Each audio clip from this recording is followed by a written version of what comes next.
एक पुरान छत्तीसगढ़ के गांव में जैसे रत घनघोर हो जाए तारे भी डर के छुप जाए। गांव के किनारों में एक भारी पीपल के बरगद खड़ा रहिस। लोग उन्हें परेतिन वाली पीपल कहे, काहे कि बरसों पहले उ पीपल के तलही में एक औरत के लाश मिलिस। गले में नीला निशान, पैर माटी में गहर धरबो, जैसे कवनों ने उन्हें घसीट के ला उ पेड़ पर फांसी देव।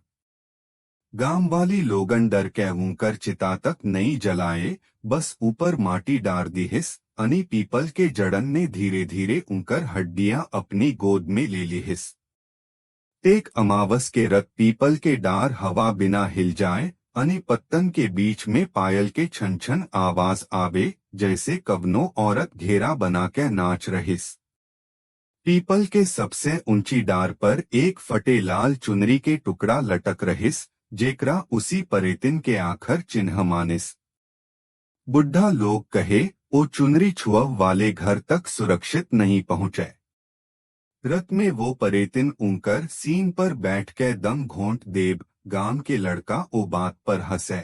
बाकी शहर से पढ़ाई करके लौटे तीन दोस्त संजय, वीरतू अनी मनोज ने एक रत शराब पी के ठान लिहिस कि हम ओ भूत प्रेत के पोल खोलब। अमावस के काली रत में वो पीपल के तलही पहुँचे, सिगरेट सुलगाए अनी मजाक उड़ाए लागे। हिम्मत दिखाव के संजय ने लाल चुनरी जोर से खींच लिहिस। जैसे ही वो हाथ में आए, चारों तरफ ठंडी हवा के झोंका आए, पीपल के जड़न हिल जाए, अनी दूर से पायल के आवाज तेज हो गए। लड़के डर के भागे, बाकी पीछे मुड़ के देखे तब पीपल के एक लटकत जड़ कवनो औरत के गले जैसे लगिस, धीरे धीरे झूलत हुए। घर पहुंचत पहुंचत आध रत हो गए।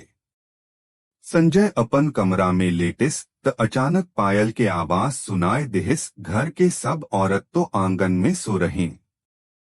आवाज पहले बिस्तर के तलही से आए, फिर सिरहाने पर। संजय डर के उठ के चुनरी कमरा के कोना में फेंक दिहिस, बाकी वो दीवार से चिपक के ऊपर चढ़ने लगिस, जैसे कवनो अदृश्य गले में लिपट रहिस।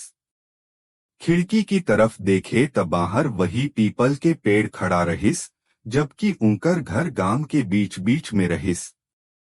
खिड़की के फ्रेम में एक औरत के आध परछाई झूल रहिस, लंबा बाल पूर चेहरा पर, गले पर गहिर नीला निशान। हवा चली, बाल हटे, अनी संजय ने देखिस, आंख बिल्कुल सफेद, बिना पुतली के, बाकी ओठ मुस्कुराए रहीं। वो चीखिस, बाकी आवाज गले में अटक गए। परेतिन ने धीरे से कहिस, चुनरी तो ले लिहिस, अब तो मेरी डार पर लटक। अगली सुबह गांव वाली लोग दौड़े दौड़े आए। संजय के शव बिस्तर पर पड़ा रहिस, गले पर नीले निशान, पैर माटी से सन।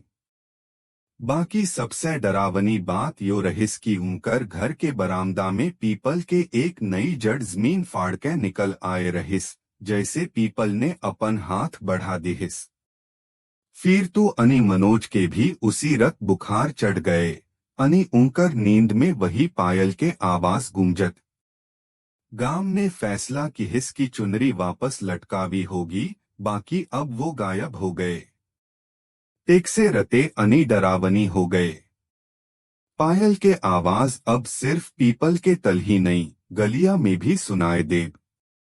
कभी कभी दूर से संजय के हल्की सिसकी भी मिले, जैसे वो परेतिन से पीपल के डार पर बंध गए, इंतजार करत की कवनो नया शिकार चुनरी छुए।